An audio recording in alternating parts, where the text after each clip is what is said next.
I'm really excited about this one. It's going to be a lot of fun. We're going to talk with a big marketing person here and talk really into video content and actually getting lead generation from Facebook Live videos. So I have Colin Papineau here. Hopefully I pronounced that right. I know we talked about that Good before, job. but okay, awesome.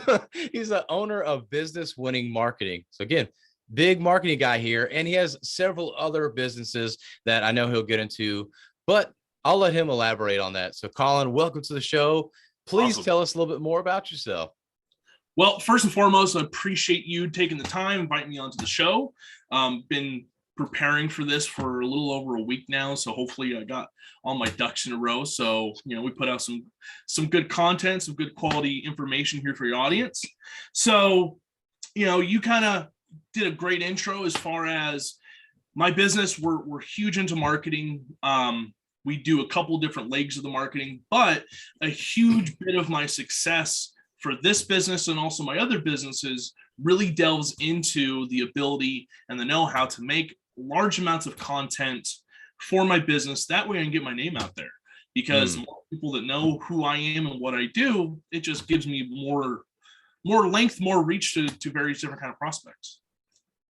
Okay, awesome. And I want you to go a little bit into that background of, I know you had kind of lost your job because of COVID and everything, and you've really changed things around in such a short period of time. So tell us about that kind of mindset behind that change, as well as really kind of the ups and downs, the highs and the lows of all those changes to overcoming that. Awesome. Yeah, it's something that my dad told me a long time ago. Once you said the ups and downs, is being as a business owner. My background is sales also. So, and his thing was sales as well. He always talked about peaks and valleys. Sometimes you're doing great and sometimes you're really not. And that's where I found a lot of this has come from as far as being a business owner. But one thing that's led to my ability to keep going, even from the very beginning, which I'll touch on in a moment, is consistency, just pushing through. Because the bad stuff, it sucks when it happens. But at the end of the day, it just doesn't last as long as you keep persevering and pushing through and just seeing the next step, right? So my background, like I said, is sales. I started out in the automotive industry, sold cars, right? And I sold cars for a number of years. And I got really good at selling cars because I got really good at learning how to market myself. Within my local area, I live in Washington State, west of Seattle. And I worked in an auto group. We had 11 different dealerships. I worked in a Honda store, so I sold new cars and I sold used cars. And the big thing when I sold cars, my very first year in the auto group that I worked at, they had a thing called the 200 Club, which was like the coveted area to get to. And that's when you sold 200 cars in one calendar year. So that would start from, what was it? November 1st to December, the last day of December, essentially, right? That was our 1 year calendar. And the first year I tried doing it, I sold like 150 cars, which is still really good, but it's not where I wanted to get. And the second year, I broke into that 200 car thing. And by the time I stopped selling cars, I was doing well over 300 cars per year. Why I was able to do that, though, is I got really good at communicating with people face to face, but I got really good at displaying and getting my name and my brand out there, even while I sold cars. Then before COVID, by about a year and a half, I transitioned from selling cars. I went to finance. And that's when I really started to learn banking. I started to learn credit and things like that, which has led into the other businesses I also have. But then COVID hit and I didn't lose my job, but I got furloughed, right? Like the rest of us. I think everyone that worked a normal job, during the first initial sets of lockdown, basically they, kicked us out and closed the doors. We'll let you know when you can come back. Yeah. And at the time, and this was one of the reasons that pushed me to starting a business, is even though I was in finance and the money was really good, it was a ton of stress because I was constantly trying to learn the job still, right? Which is difficult all on its own. But I was working 60 plus hours a week. That was difficult, and doing all that time and energy and everything else for somebody else was starting to drain on me.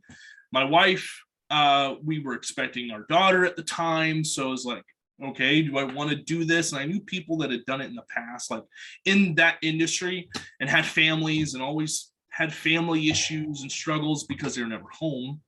I didn't want to experience that, right? That was the worst thing, or the last thing I wanted to do for myself. And the worst thing I think I could have done for my family was always be at work, right? At least now I have the option, if I need to or want to, I can work remotely, I can work from home.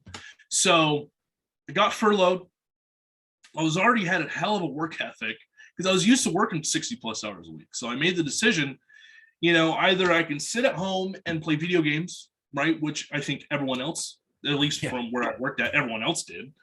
Or I can take this as an opportunity to try to break out on my own and start making money outside of just working at the dealership. Well, I was thinking like, okay, what are my skill sets, right? Well, the first two things that came to mind is I knew how to sell stuff, right? I was really good at that. And when I sold cars, I was really good at marketing. So I started to delve onto that concept.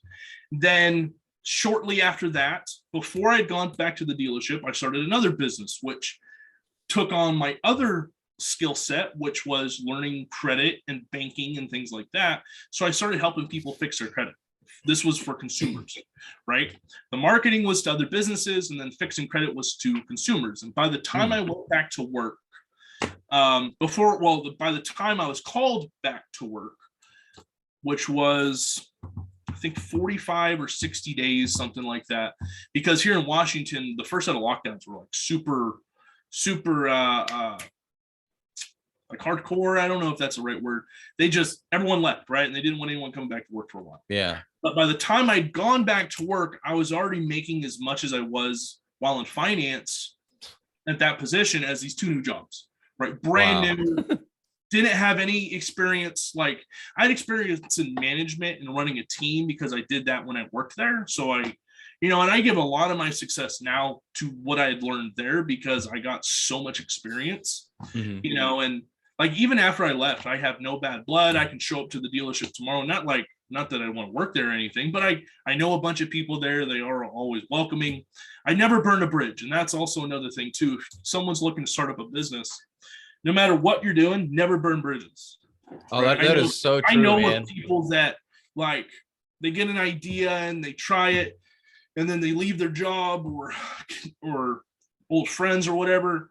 Even if you outgrow old friends, never burn a bridge because you never know when just having that connection can be of a benefit at some time.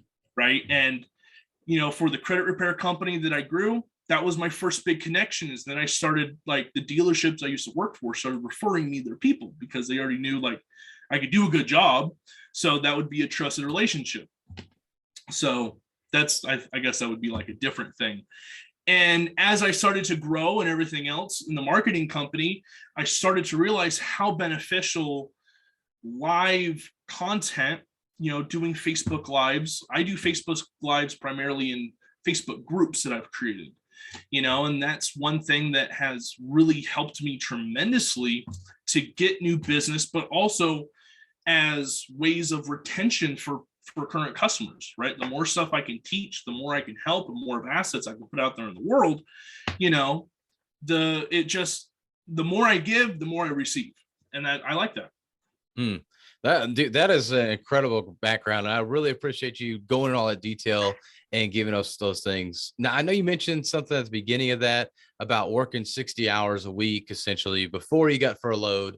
What kind of hours were you putting in to make all this happen?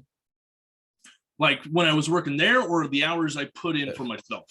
Well, I guess while you were furloughed, what did those hours look like? And then, once you went back to working the quote unquote 9 to 5, and doing this on the side, what were those hours like? Okay, so that's another great question. It really is. So when I first left, I was used to working 5, definitely 5, sometimes 6, sometimes 7 days a week.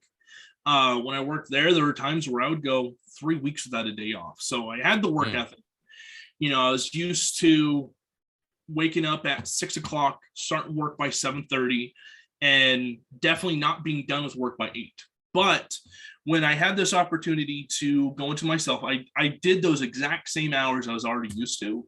That way, there also wouldn't be much change to my own self, right? I just didn't start sleeping in or staying up super late. I never did that in the beginning. That way I can compound the amount of time I'm putting into the businesses, trying to, build these up and trying to make something, because I knew that once I went back to, and that leads perfectly into the second part.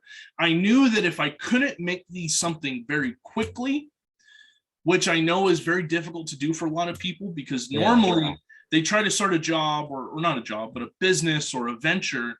And, they're wearing two different hats. That one hat is business owner or venture that you're trying to chase after. And the other side is my normal job that I've had for X amount of time to either support myself or my family.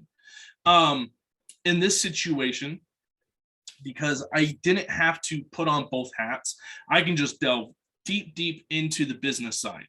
So the very first thing I did was I started to build systems. Right. And this is my main offer for my customers, when it comes to marketing, is how to delegate and automate as much as possible. And that was something that I did even when I sold cars, that I also took a little bit of skill set too. So very first thing I did is I worked on my offer, right? Because we had a couple different things we can offer that even I could do by myself, right? I didn't need any help. And that was building out websites and sales funnels, right? And a little bit of email work and text message work, because when I sold cars, we would send emails and text messages back and forth to customers. So I knew a little bit about copy, but it wasn't my main thing. But so when I started doing that, and then I was like, okay, well, as a business owner, if I have 500 people I need to reach out to, basically I have three options. I have one, reach out to all 500 people myself, which if I'm trying to manage my customer outreach for my existing leads, if I'm trying to get new leads and I'm trying to do the fulfillment side of new customers, and I'm trying to do good outreach and just follow up and check-ins for my past and current clients, I'm going to go insane, right? Because there's far too many things to do. So if I try to do it all myself, it wouldn't work, right? I would break down somewhere in that process, and something there would not get the attention that it deserves. Number two, at the time, I was like, okay, well, I can hire somebody and they can reach out to these 500 leads that I have, and I would have to train this person.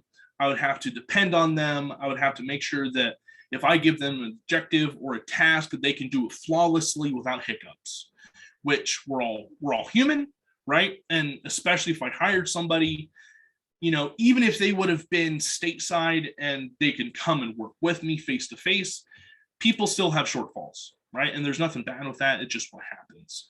Or, they get sick or whatever have you. Or option number three, which is eventually what I delved deeply into, were to build automation systems and flows and then hire somebody to manage those things. So that was the very first thing that led to a lot of my success, is I found areas in the business and delegated it out, firstly to an automated system of some form. So for those same 500 people, I would build out a follow-up flow of text messages and emails and all this stuff, and I would drop them into there. And then my hired personnel would monitor their responses. And if it was a positive response, they would either handle it themselves or get it over to me. Well, now I have salespeople that do all that legwork now, where I can kind of just sit back and more manage and monitor and make sure everything is growing and scaling. But to answer your question full-fold, that was the number one thing I would do if I was starting a business.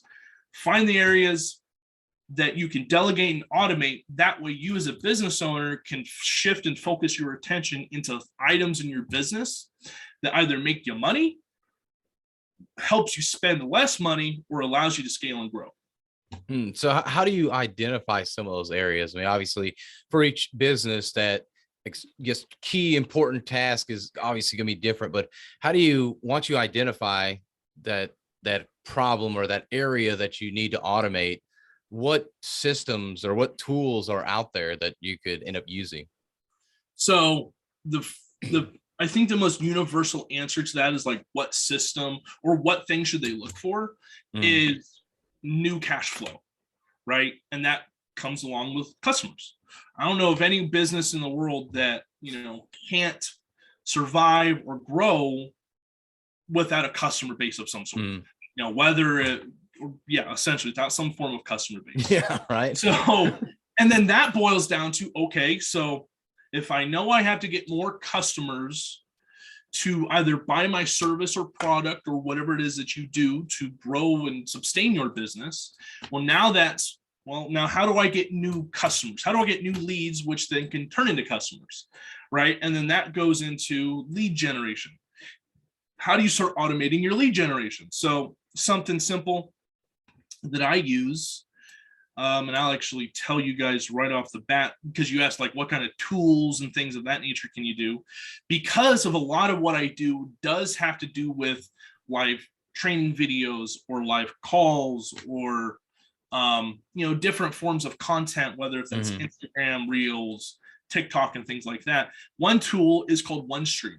With OneStream that I've recently have used that have made a huge difference. So in my Facebook groups, and this is the way how to automate some stuff. So in my Facebook groups that I do is I try to go live within that Facebook group once to two times per week, right? Depending on how my schedule is and everything like that. Well, one thing that would regularly get in the way is because on a Facebook group, if those that don't have one or have never used it or whatever, it tells you different analytics. The group does, like it tells you what days have the most users active. And then within those days, what times are people most active within your group?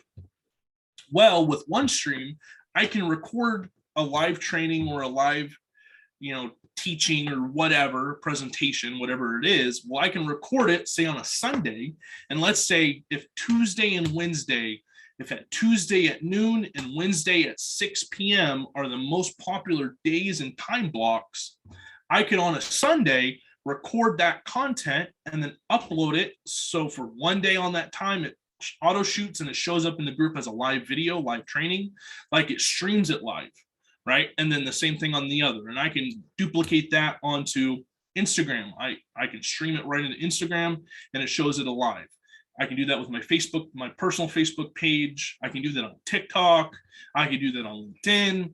So OneStream Live is a great resource if you're trying to get into using live content and things of that nature to reach your audience. I think that's a great tool to utilize.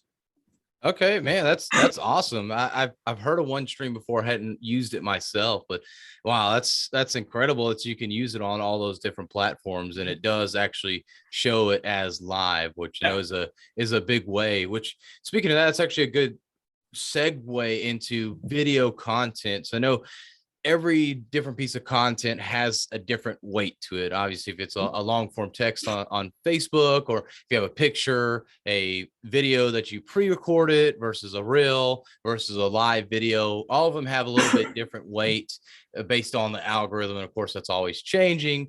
But based on that, which forms of videos actually work best right now for, let's say, just Facebook and Instagram? Those are the most popular ones. So I guess it's like, I would boil that down into two different classifications of people. If you're trying to reach new audiences and reach new audiences, new blood, if you will, short form is best because it's quick, it's right to the point, captures people's attention. But if you're trying to then go into conversion, trying to convert people from just watching and absorbing your content to taking action, that's where I think long form comes into play.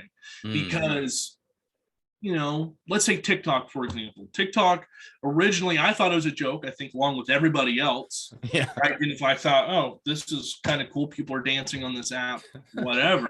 But now it's really evolved, right? And I think TikTok is like, it's far more, I think it's the most popular by a long shot short form video consumption app out there, right? Because anyone, and that's also another thing too, right? Is if you do have a lot of short form, even now, like if anyone ever tries to tell you that the market of whatever is saturated with users, they're crazy. Okay. There's so many people, like, let's just say if your market audience was to business owners here in the United States, right? And that's your sphere of influence that you want to reach out to. There's so many people that can still be reached to or there's still a limiting amount of other individuals that are trying to reach that exact audience, there's so many fish in the sea, if you will, right? The sea is huge and nothing saturated yet. So short form is there to capture people's attention, to then try to give them short, easy, the least amount of friction, actionable, like call to actions as possible. Then from there, you get them into long form. Let's say, even if we converted this into a webinar, for example, show people this kind of content and then additional content over and over and over, and give it to them in different levels of resources where they can consume it, whether if that is YouTube or in my case, Facebook groups, webinars, mini courses, actual courses where people can log in and you can upload content to and they can consume it there. Because it's way easier to get someone to say, hey, watch this 30-second video, right? I think anyone, even now with our short attention spans, anyone will watch and consume 30 seconds of whatever it is, right? Ask them then, like, hey, sit down and watch this 45-minute whatever it is. They're like, dude, I got a lot of stuff to do. I don't got 45 minutes. I'll do it tomorrow, right? That's just code of saying I'm never going to do it. Yeah. But let's say, though, if they've watched 30 pieces of content that's yours that are all 30 seconds, that each one have little call to actions at the end, and then you say, yo, watch this 45-minute piece that I've done that goes way more deeper into these topics that I normally talk about in only 30-second sprints, I think you'll get a lot of value out of it. Well, now this person already has consumed a good amount of your content. They kind of know who you are a little bit. They at least know what you're going to talk about. So now the likelihood of them consuming that 45 minutes of content is way, way less friction to get them to do that than if you approach them from the very beginning, say, hey, watch this ton of stuff. Look at TV commercials, airtime. There's a reason why a TV commercial is 10 seconds at most. There's a reason, right? Quick. Here's your presentation, get it out there, give people a call to action. If a TV commercial was 5 minutes long, I would either just change the channel or turn off the TV. Same concept.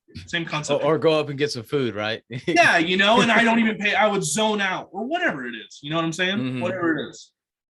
That's really good. And then so for just clarity's sake, it sounds like for more of your lead gen side, you want to use that short form content, and then the long form or videos, that is the short videos and then long videos, you want to then have that to give that information. And you already, that's kind of, I guess, really a warm lead, maybe a hot lead or a customer already that you would give that to then. Yeah. And plus think about it like this too, is if you have someone that has consumed or have viewed a bunch of your little content, and then you give them the option to view more long form that goes much deeper, has a lot more to it, more notes and things, little nuggets of gold. And then you say, hey, get on a phone call with me so we can talk about, the solution to whatever their problem is, right? Everyone has their offer, essentially. And then they're going through that, and they've already watched, collectively 7 hours of your stuff. Think how much easier of a conversion that's going to be to get them from just a lead to a customer. How much easier that conversation is going to be than if they've never heard of you from Peter or Paul and you're trying to sell them something. Yeah. Like, dude, I don't know you. I don't know what you're about. I don't know anything about you. Why am I going to give you any of my hard-earned money if you haven't presented yourself in a fashion where you have a solution to my problem? And that goes back to your point at the beginning where you're talking about your background, your story, about that consistency piece. I knew you mentioned that in there. It's that consistency is so important, because that's how you'll build up that know, like, and trust. And to be honest, and I'm sure you can vouch for this, doing consistently 30-second videos every day for 6 times a day, 7 times a day, if you want to go Gary V style, right, is way easier and more likely to happen than doing 45-minute videos. I mean, if you can manage to do that much content every day, 6 times a day. That, I mean, props to you. You talk a lot, but that's definitely a way for somebody to get to know, like, and trust you a lot better and a lot easier for you, the content creator, versus that long form content as well. Yeah. Like one thing I do struggle with, which I have fortunately gotten better because of consistency, is, for a long time there, I would sit there. I know I have to make content, right? I just know I do in some way, shape, or form. I got to make content, or I got to go live in my group to drum some new business or something like that, right? And even though in my groups, my objective there is to convert people into a paying customer for our offer, of course, right? And I even, when people join, I tell them that, like, welcome to the group. I am going to offer an option for you to purchase something from me, because I believe transparency is key. And I'll get further, just like straight up right in the very beginning, like, hey, this is my MO. But within my MO, what my goals are is, even if you never become a paying customer, I'm going to shower you with so much free knowledge.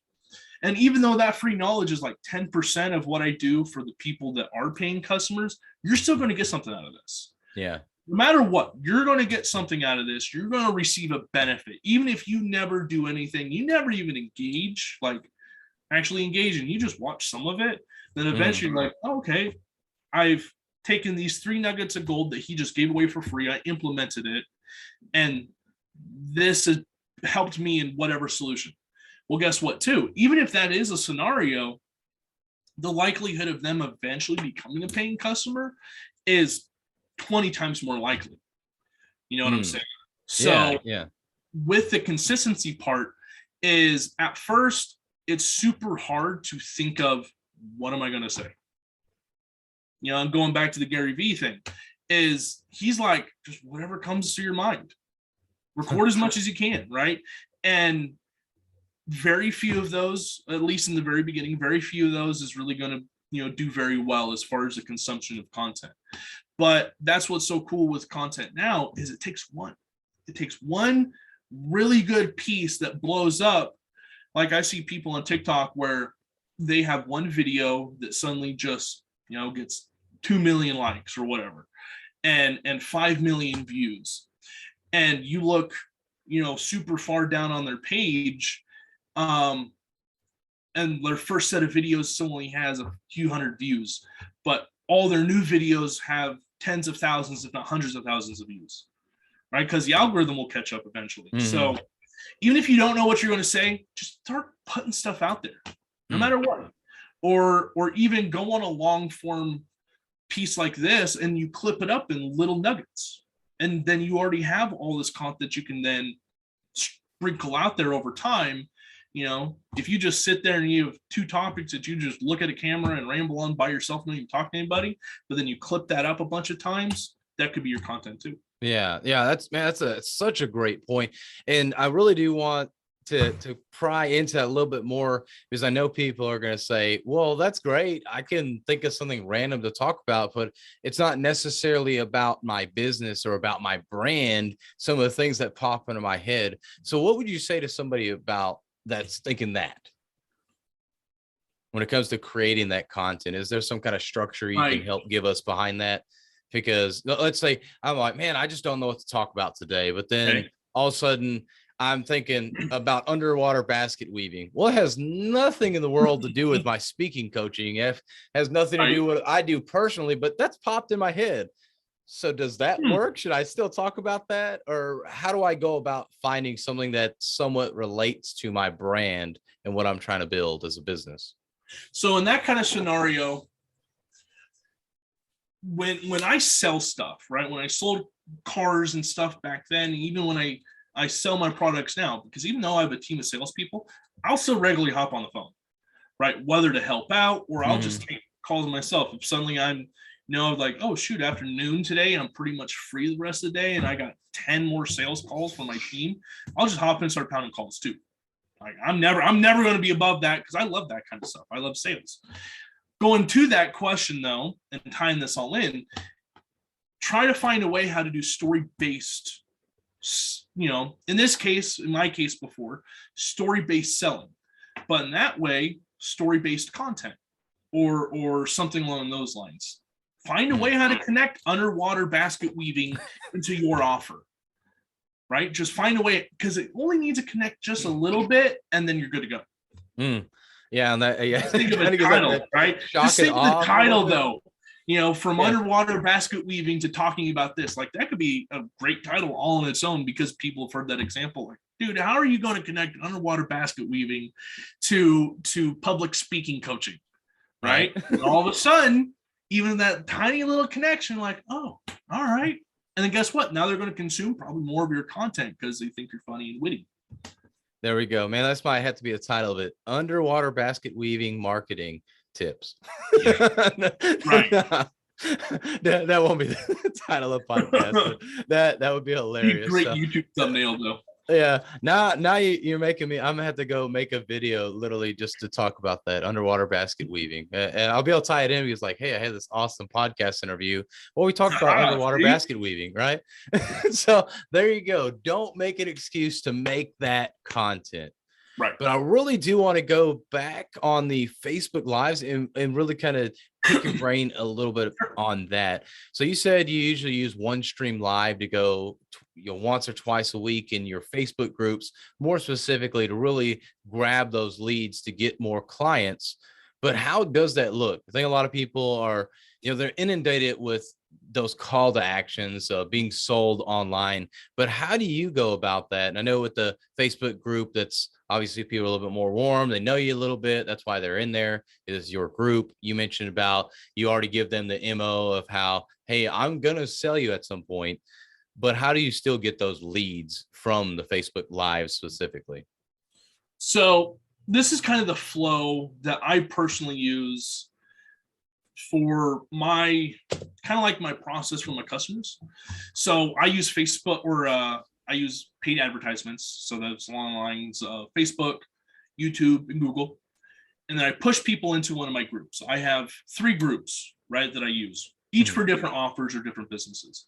So let's say for my funding group, as a good example, is I'll bring people in, because doing it that way too, it's minimal. I'm huge in as little friction for the customer as possible. The more harder and more difficult you make something, the less likely they're going to take action. So to ask people to join a Facebook group is way easier to get them to do that than to have them, again, sit down and watch a 45-minute webinar. Or even ask them for their phone number on, let's say, a lead form. It's much easier to ask them for their phone number on a question form for a Facebook group, which is familiar to them, than a random lead form that they have no idea where the info is going to go. So now I'm using something similar to them, right? They come in, then I have them go through a series of pinned posts that we tag them in. One of them is to join a free course I've created where they can consume, again, more content, so they begin to know, like, and trust me, and then hear more of what, and in that group, or pardon me, in that course, it's strictly educational, right? I don't even give them a call to action through any of it. But I'll go through various different kinds of the live trainings, which I'll always start the live, always along the lines of educational, right? Because I want to give as much value to them as possible. So I'll take a topic, I'll expand on that topic. I'll tell them how to solve their problem if they have it in relation to said topic. And then at the end, I just throw out a little blurb like, hey, if you want to get help with solving, like in this case, since it's a funding group, if you want funding for your business, book a call, right? And, it doesn't have to be some magic formula or anything like that. It's you provide value, you provide a solution, and then you give people an actionable course where they can find get help for their solution or get help for their problem. Man, that's perfect. So yeah, really providing that value. And I think that's what we miss out on a lot. We think, okay, we're going to the sales call. We've just got to go in there and ask for that sale, not necessarily provide that value. So I love that no matter what, you're always providing that value. So really going through, you've already done the know, like, and trust, you're getting them into your environment, and then you're still providing that value. And then I think it's another important thing that you provide that solution for them next. You tell them what that solution is. That way, maybe they can go do it on their own, But obviously then if they want that help, a little bit of easier kind of done for you thing, if you will, then they come talk to you. So I mean, that's perfect. It's a great, I guess soft pitch, if you will, to get people to come in and you really get that lead. So that's awesome. That's important as well to know that making it simple for the customer, for the future client, make it as simple as possible. And you're right. Yeah. Having those Facebook groups that, hey, join this Facebook group. And then within that, you have all those questionnaires. Now on that, I'm going to ask you this question because I always struggle with this. Is there a way to go look at those questionnaires afterwards in those Facebook groups? There is. So again, this is another tool that I use. This one is called Group Kit. So Group Kit, Group Kit, spelled exactly how it is. From there, it's again, I'm huge in automation, right? Yeah. So from Group Kit, they fill out the questions because normally, if you don't have some way to capture that info, it's gone. It's lost forever. Yeah. So you have your questions set up. Each one of my questions is, I have 2 of them, could be simple yes or no's, which is the first one. Again, I'll use example, the funding one is, first question is, do you own a business? If yes, what kind? If no, you don't have a business, what industry do you want to get in? Second question is, now this is my big ask, is I'm going to provide them again something. So I'm asking for something with a guarantee of providing something. I say, do you want access to a free training that is valued over $1,000, right? And that free training is the course. My course has 37 modules. I could very easily sell that for a good chunk of change all on its own, but I don't, right? I use that as a lead generation tool. So I say, if you want the tool, give us your phone number. We'll either text you the link and your email, and we'll also text you the link how to get access to it. Then the third question is, would you like to book a call to show you how to get funding within the next 14 days? Funding for your business, yes or no? Right? So 2 of them, it's just a simple, like it's auto populated, like A/B option. And then the second question, they have to type something in. So no friction. Then from there, we capture their info, goes into Group Kit, and it's automated into my CRM. We'll automatically push out the answer or whatever kind of content. Like if they say, yes, I want access to the free course, it automatically sends them access to it right off the rip. Man, now, awesome. Again, rather than taking my team and having them focus in on other stuff, I've automated it so no one even has to think about it anymore. It just doesn't.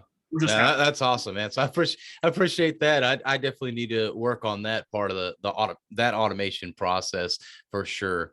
So where can people, if they want to reach out to you and work with you, or just talk with you, ask questions, or just even follow you and follow your content, where's the best place for them to reach out? Well, actually, so is there any way I have an access to a mini course where it's kind of funny how we're always talking about content and such. So that has 5 modules in it. You don't have to log in. It doesn't ask for any of your info, anything like that. It's just a website link. So they hop into it, and then it shows them 5 different topics in relation to automating your business and lead generation, where they can check that out. I give a ton of actionable steps, ton of info, ton of tips and tricks that I've used in my businesses to really help myself scale. Is there a way how I can share the link to that? Yeah, man. I'll get that from you afterwards. If you can just kind of say it out, and I'll have it in the show notes. Oh, gotcha. So the website to that link is app.businesswinningfunnels.com. Okay, awesome. So, man, that again, more value, right? Colin is all about the marketing, all about the value. So definitely check that out. We'll have that in the show notes for you to learn a little bit more about automation for your business. And last question before we head out, Colin. Absolutely. What is a piece of advice that you give to people that are trying to get started with video content? What's something that they can focus on to get better today?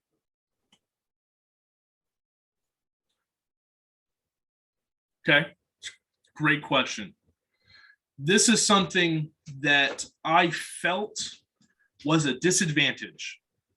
That because I felt it was a disadvantage, it limited me from taking action. Whether if you're doing content on your phone, a cheap little web camera, it doesn't matter what it is. There's no reason why you can't begin today.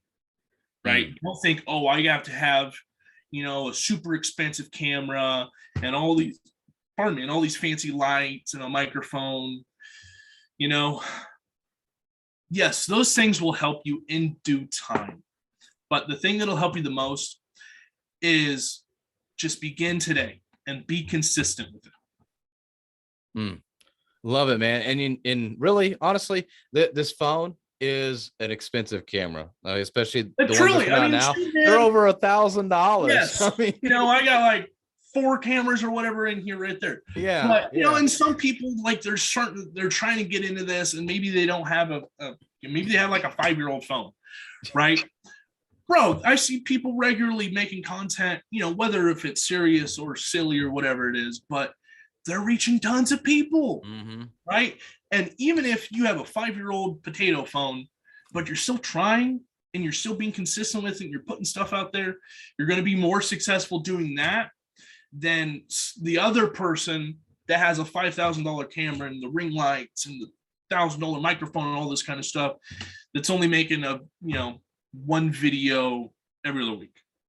Yeah, time in, time out. You're just by doing it, regardless of your circumstances, to be more successful than someone that thinks they have all the fancy spancy stuff.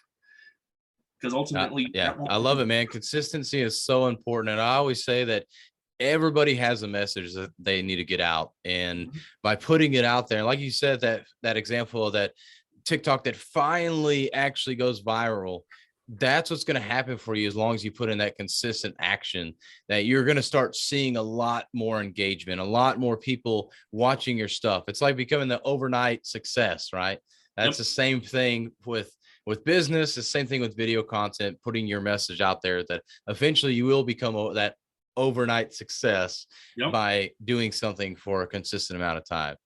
Colin, I really appreciate the time and all the value you brought to the podcast and to the audience.